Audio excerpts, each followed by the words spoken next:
Hello everyone, आज हम बात करने वाले हैं मेंस की स्ट्रेटजी के बारे में, स्पेशली फॉर 2025। अब इसकी बात हम क्यों करने वाले हैं, थोड़ा सा बैकग्राउंड समझ लेते हैं। सो प्रीलिम्स को खत्म हुए करीब 10 से 12 दिन हो गए हैं एंड कट ऑफ और आंसर कीज के ऊपर जो डिबेट्स थी वो लगभग सेटल हो गई हैं। अब ये video two types of aspirants के लिए रिलेवेंट है। पहले तो ऐसे जिनको क्लैरिटी है कि उनका इस बार प्रीलिम्स नहीं क्वालिफाई होगा, एंड दूसरे ऐसे लोग जिनका प्रीलिम्स की रिजल्ट लिस्ट में नाम नहीं आता है despite there hard work and efforts that they have put in for 1 year at least and many years in many cases. In that situation also you don't have to be disheartened. खराब लगता है because you have put a lot of long hours and sleepless nights, क्योंकि आपने बहुत मेहनत की थी and जब मेहनत का फल नहीं मिलता है तो बहुत खराब लगता है। I can understand that point. अब आप कहोगे कि ये प्रीलिम्स के रिजल्ट के पहले मैं वीडियो क्यों बना रहा हूँ, प्रीलिम्स का रिजल्ट आ जाता उसके बाद मैं वीडियो बनाता। पर पॉइंट इज कि जब प्रीलिम्स का रिजल्ट आता है और ऐसे लोग जिनका नहीं होता है, they are not in a better state of mind to think rationally, क्योंकि बहुत ज्यादा अफेक्ट होते हैं लोग,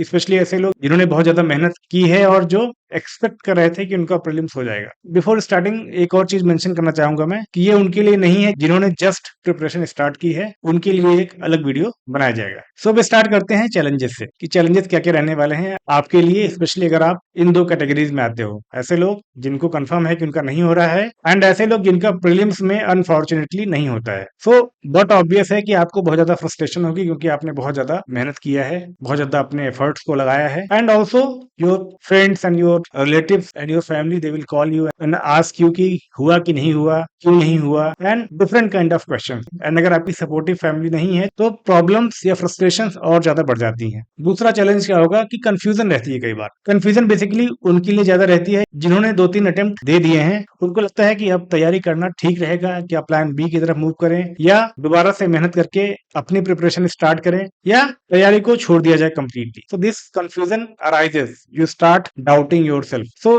basically that is your own battle. You have to decide whether you want to move ahead with this preparation or whether you want to pursue something else. It is totally up to you and you should respect your decision and also everyone else should respect your decision. ठीक है, आपने time दिया and you feel that this exam is not for you, then you can excel in some other field. So जरूरी नहीं है कि आप यहाँ पे अपना टाइम खराब करें। So ये वीडियो उनके लिए होगा जिन्होंने जो डिसाइड करते हैं कि वो आगे तैयारी करेंगे। तो ये कंफ्यूजन रहेगी आपके मन में। तो ये एक दूसरा चैलेंज है। अभी क्या होता है ना कि कंफ्यूजन रहती है। ऐसे लोग जिनका फर्स्ट अटेम्प्ट था, बेसिकली उन्होंने मेंस के लिए बहुत अच्छी तैयारी शायद ना की हो, उनका ऑप्शनल शायद बहुत अच्छे से तैयार ना हो, तो उनके मन में भी कंफ्यूजन रहती है कि अब कैसे स्टार्ट करें। प्रीलिम्स तो हुआ नहीं, तो whether I am suitable to learn for mains और मैं प्रीलिम्स की दोबारा से तैयारी करूं। तो ये भी एक कंफ्यूजन रहती है। तो एक चैलेंज ये भी आपके सामने रहेगा। तीसरा, कंफर्ट या रिलैक्सेशन जोन में आ जाना कि अभी तो बहुत टाइम है। ऐसे लोग होते हैं जिनको लगता है कि अभी बहुत टाइम है, स्पेशली ऐसे लोग जिनका 1-2 नंबर से नहीं होता है प्रीलिम्स में, जो बॉर्डर पे थे और जिनका शायद ये पहला अटेम्प्ट था, तो उनको लगता है कि शायद अगली बार तो हो ही जाएगा। And because of that they come into this phase of relaxation कि बाकी लोग कह रहे होते हैं कि कोई बात नहीं, तुम्हारा तो अगली बार हो ही जाएगा। You are in the border zone. आप या तो यूपीएससी की कमी निकाल रहे होते हो या फिर अपने भाग्य को दोष दे रहे होते हो कि ये क्वेश्चन का वहां पे पता नहीं क्यों मैंने गलत आंसर लगा दिया, गलत टिक कर दिया, and that is why I couldn't get through prelims. So you do not take responsibility and then you move to the comfort zone या रिलैक्सेशन जोन, जिसमें क्या होता है कि आप सोचते हो कि हाँ ठीक है कर लेंगे, and that is where you waste your time. तो ये चैलेंजेस रहने वाले हैं for the aspirant who are not going to write means this year. अब ये सारे चैलेंजेस ही आपको या तो डिप्रेशन की तरफ ले जाएंगे या फिर कंफर्ट जोन की तरफ ले जाएंगे, जहां पे आप विदाउट प्लानिंग इनकंसिस्टेंटली थोड़ा थोड़ा पढ़ोगे without any direction, and that will lead to further waste of your time and efforts and energy. और दिसंबर कब आ जाएगा आपको पता नहीं चलेगा। सो इसीलिए जरूरी है कि प्लानिंग आपकी बेहतर हो। दिसंबर 2024 तक मुझे क्या करना है, ये प्लान आपके पास पहले से रेडी होना चाहिए। रिजल्ट के बाद शायद आपका मेंटल स्टेट ऐसा ना हो कि आप इसके लिए प्लान कर सको, इसलिए जरूरी है कि अभी से भी ये प्लान करके रखो। ये आपका प्लान भी होना चाहिए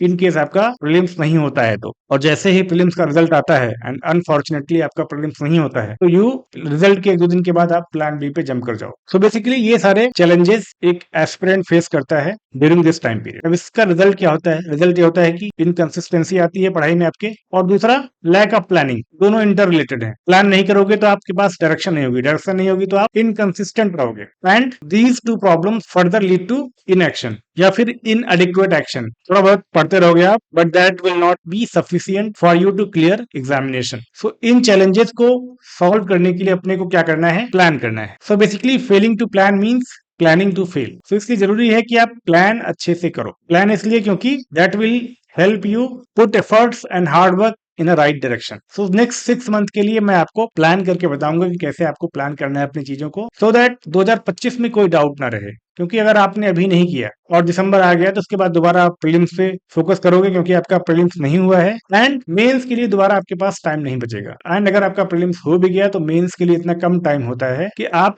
इतना ब्रॉड सिलेबस कवर नहीं कर पाओगे, स्पेशली उस लेवल का नहीं कर पाओगे जिस लेवल की रिक्वायरमेंट होती है टू क्लियर मेंस एग्जामिनेशन। तो इसलिए जरूरी है कि ये टाइम को आप इफेक्टिवली यूज करो, इसको एक अपॉर्चुनिटी की तरह लो कि आपका मेंस तैयार हो जाए अच्छे से, जिससे कि जब 2025 में आप अटेम्प्ट दो अपना, कोई डाउट ना रहे, जब आपकी रैंक आए तो वो बेहतर रैंक हो, वो टॉप 100 में हो एटलीस्ट। तो इसलिए जरूरी है कि इस समय पे आप अच्छे से प्लान करो। अब बात करते हैं कि 6 महीने में क्या करना है। So this is basically second most important thing for you right now, क्योंकि प्लानिंग करोगे तभी आप उसको एग्जीक्यूट करोगे। The most important will be execution, क्योंकि अगर प्लान कर लिया आपने और एग्जीक्यूशन नहीं किया तो वो प्लान किसी एक रद्दी के पेपर के बराबर है। तो इसलिए execution will be most important and planning will be second most important thing. अब बात करते हैं कि प्लान कैसे करना है। तो फोकस एरिया आपको रखना है, कुछ आपको फोकस डिसाइड करना पड़ेगा कि नेक्स्ट 6 महीने में हम क्या करने वाले हैं। पहला तो मेंस पे फोकस होना चाहिए। दूसरा सी सेट, अगर आपके बहुत कम मार्क्स आ रहे हैं, अगर आपके सपोज 40 से नीचे मार्क्स आ रहे हैं, इट मींस आपका मैथ्स बहुत कमजोर है एंड कॉन्फिडेंस आपके पास नहीं है। And to build confidence you have to excel in it. तो इसलिए जरूरी है कि आप कंटिन्यूअसली 1-2 घंटे आप सी सेट को दो, जिससे कि अगले 6 महीने में कुछ ना कुछ आपको कॉन्फिडेंस आ जाए कि सी सेट आपका बहुत अच्छे से हो जाएगा। CSAT will not be a barrier in your selection. तो इसलिए यहाँ पे 1 घंटे आप दे सकते हो अगर आपके 40 से कम नंबर आ रहे हैं इस बार के प्रीलिम्स में। तो ये हो गए फोकस एरिया की बात। अब फोकस में बात करते हैं मेंस की। मेंस में क्या इंपॉर्टेंट है?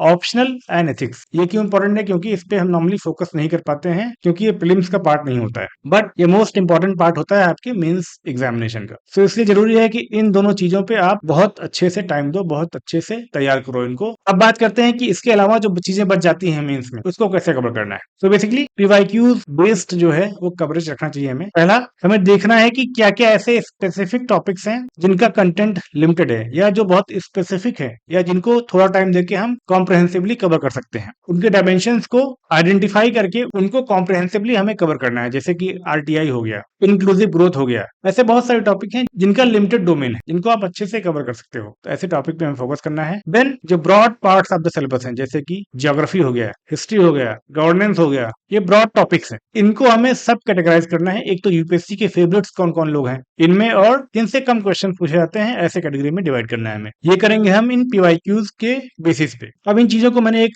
स्ट्रेटजी की वीडियो में डिस्कस किया है, वहां पे भी जाके आप इसको समझ सकते हो ब्रॉडली। आप होम पेज पे जाओगे तो वहां पे आपको यूपीएससी मेंस 2024 स्ट्रेटजी के नाम से ये वीडियो मिल जाएगा। तो मेंस की स्ट्रेटजी में भी ये बातें हमने बताई है। जो लीस्ट आस्क्ड सेक्शन है, जो लीस्ट इंपॉर्टेंट टॉपिक्स हैं from the UPSC point of view based on PYQs, उनको आइडेंटिफाई करके उनको आपको पढ़ना है। जैसे कि वर्ड हिस्ट्री हो गया या पोस्ट इंडिपेंडेंस हो गया, ऐसे बहुत सारे टॉपिक हैं जैसे यूपीएससी बहुत कम क्वेश्चन पूछती है या जिनका रिटर्न ऑन टाइम इन्वेस्टेड वो काफी कम है। तो ऐसे टॉपिक को भी आपको आइडेंटिफाई करना है। सो आपको अपना मेंस का पूरा सिलेबस इस तरह से डिवाइड करना है। पहला ऑप्शनल प्लस एथिक्स, देन जो स्पेसिफिक टॉपिक्स हैं उनको, एंड देन जो मोस्ट इंपॉर्टेंट टॉपिक्स हैं उनको आप आइडेंटिफाई करिए, एंड लास्ट में जो लीस्ट इंपॉर्टेंट है। इस तरह से आप अपने मेंस के सिलेबस को कैटेगराइज कर सकते हो, एंड ये जो है increasing order of their importance for your mains examination and ultimately to your selection. इस तरह से इनका वेटेज रहता है इन योर मेंस एग्जामिनेशन। ठीक, तो इस तरह से कैटेगराइज करने के बाद अब बात करते हैं कि क्या क्या चीजें हैं जो आपको लगातार करनी है। एक तो न्यूज पेपर रीडिंग, इसको आपको नहीं छोड़ना है। It will broaden your understanding,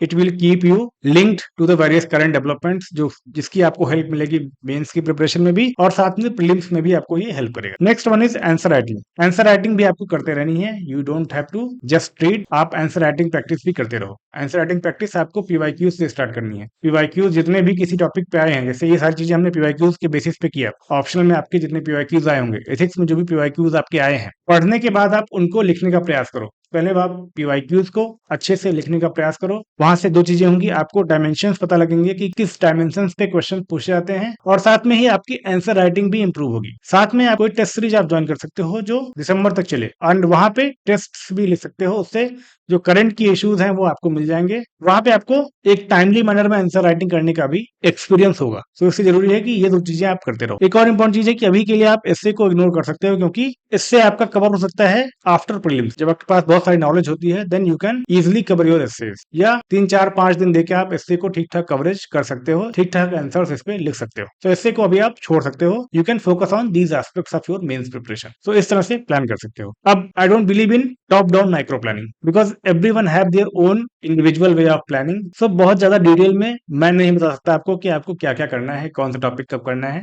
like many other people do. पर आई बिलीव कि एक ब्रॉड प्लानिंग, एक ब्रॉड आउटलाइन या स्ट्रक्चर आपको बना के दे सकते हैं, and with in that you can choose for your self, with in that you can decide कि आपको कैसे अप्रोच करना है, कैसे आपको प्लान करना है, कैसे आपको उसको इम्प्लीमेंट करना है। सो ये एक ब्रॉड प्लान है आपके लिए टिल दिसंबर 2024। बेसिकली यहाँ पे जो हमने बात की है पहले सिलेबस के बारे में कि कैसे आपको कैटेगराइज करना है, उसी सिलेबस के अकॉर्डिंग मैंने एक बेसिक प्लान बना के आपको दिया है, एक माइक्रो प्लान बना के आपको दिया है। आपको इसको माइक्रो में कन्वर्ट करना है as per your own need. ये आप पॉज करके इसका स्क्रीनशॉट ले सकते हो, and you can keep it for future reference. You can also keep it for your future references. अब ये बहुत रियलिस्टिक प्लान है, बहुत लोग बहुत ज्यादा ही स्ट्रिक्ट प्लान बनाते हैं। सो ऐसा प्लान भी हमको नहीं बनाना है जिसका इम्प्लीमेंटेशन या तो बहुत टफ हो या पॉसिबल ही ना हो। तो इससे जरूरी है कि प्लान अपना रियलिस्टिक होना चाहिए, which can be implemented in real life. So ये प्लान है नेक्स्ट 6 मंथ के लिए। अब बात करते हैं मोस्ट इंपॉर्टेंट स्टेप की, दैट इज एग्जीक्यूशन। सो एक कहावत है कि plan without execution is worthless piece of paper. So अगर आपके पास बहुत बढ़िया प्लान है, इसका एग्जांपल गवर्नमेंट ऑफ इंडिया ही कह सकते हो आप, क्योंकि प्लानिंग इतनी बढ़िया होती है गवर्नमेंट की, बट एग्जीक्यूशन में इतना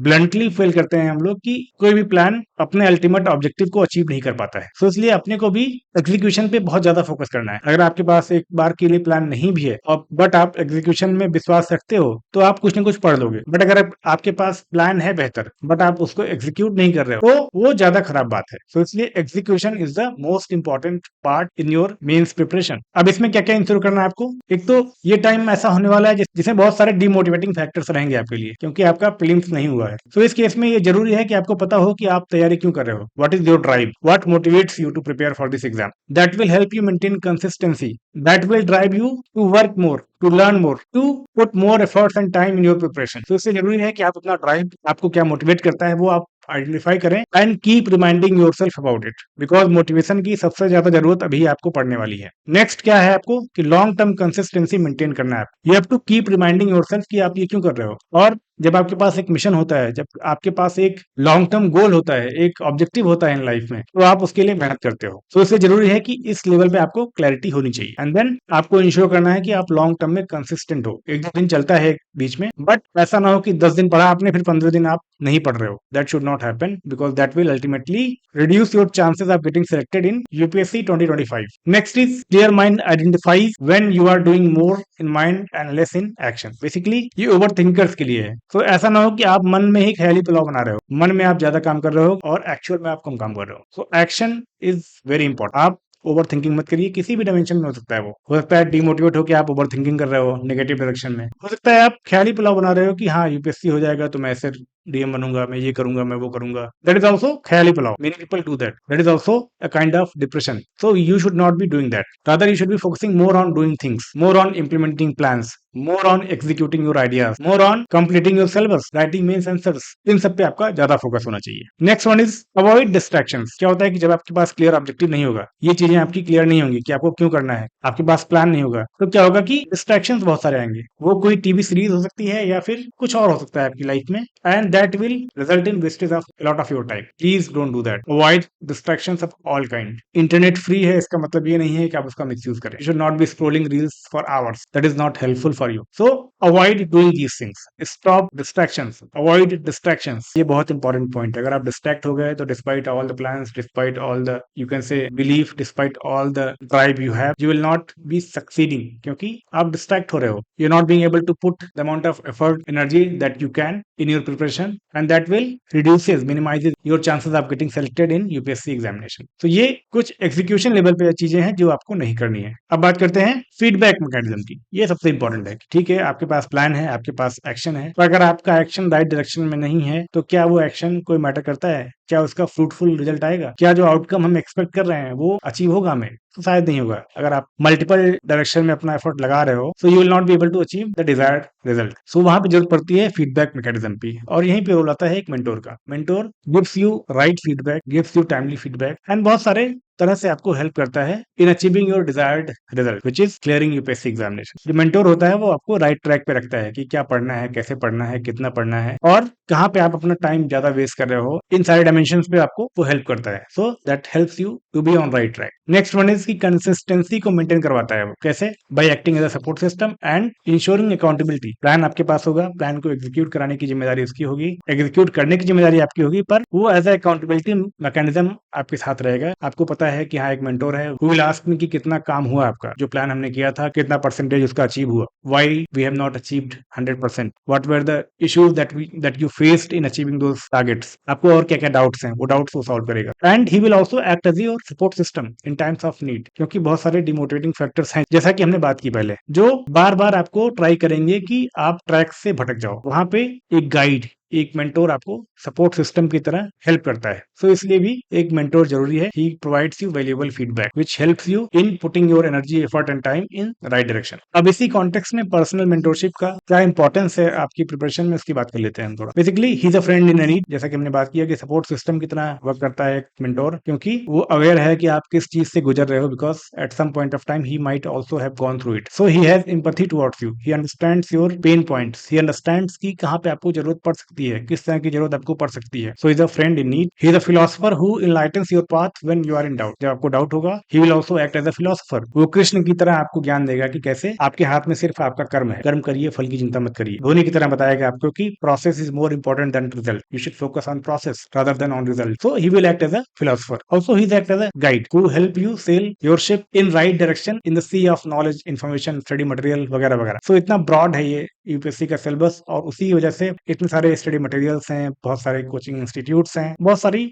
नॉलेज है जो मार्केट में सर्कुलेट हो रही है। सो क्या आपको पढ़ना है, कैसे पढ़ना है, एक डायरेक्टेड अप्रोच क्या होनी चाहिए, उसके लिए वो एक गाइड की तरह एक्ट करेगा, सो दैट आप एक राइट डायरेक्शन में अपनी प्रिपरेशन कर सकते। So he will act as a friend, philosopher and guide for you, and that is the importance of a personal mentor. अभी मेंटोरशिप आप कहीं से भी ले सकते हो। I also provide this mentorship. These are few details about this, you can read it, and I have also put my contact number in the description box, वहां पे आप चेक कर सकते हो, and you can WhatsApp me for a personal mentorship. So with this I wish you all the best. आप अच्छे से तैयारी करो, you put all the hard work, all the smart work in your preparation, and you stay positive, you stay motivated, you stay directed towards your goal. All the best.